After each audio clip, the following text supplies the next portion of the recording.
कैमडोस का ये रहा क्वेश्चन नंबर 90। क्वेश्चन नंबर 90 के असर्शन में कह रहा है alkyl halides are insoluble in water. Basically वो बात कर रहा है आर और एक्स की, जहाँ पे आर जो है वो हमारा अल्काइल पार्ट है। लेट अस से मैं अल्काइल पार्ट को डिफाइन कर देता हूँ, मैं CH3 लिख देता हूँ और एक्स को लिख देता हूँ Cl। अब ये कह रहा है alkyl halides are insoluble in water. बिल्कुल सही बात है, इनमें पोलैरिटी तो होती है लेकिन तब भी ये पानी में इनसॉल्युबल रहते हैं। क्यों? क्योंकि ये वाटर के साथ हाइड्रोजन बॉन्डिंग नहीं बना पाते हैं। They can not form hydrogen bonding with water.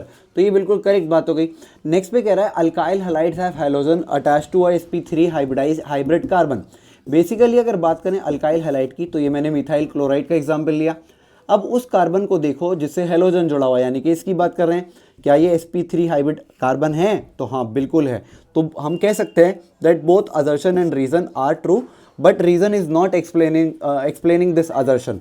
अब ये कैसे पहचाना कि सर जिस कार्बन से हेलोजन जुड़ा हुआ है उसका हाइब्रिडाइजेशन sp3 है? तो इसके लिए मैंने आपको सिंपल सी ट्रिक बताई है कि कार्बन के अगर आजू बाजू सारे बॉन्ड सिंगल हैं तो हाइब्रिडाइजेशन होता है sp3। कार्बन के आजू बाजू एक भी डबल बॉन्ड आ जाए तो हाइब्रिडाइजेशन होता है sp2। कार्बन के आजू बाजू अगर एक भी ट्रिपल बॉन्ड आ जाए तो हाइब्रिडाइजेशन हो जाता है sp। और कार्बन के आगे और पीछे दोनों डबल बॉन्ड आ गए तो हाइब्रिडाइजेशन होता है sp। साथ ही साथ आप मुझे कमेंट में बताना कि अगर मेरे पास अराइल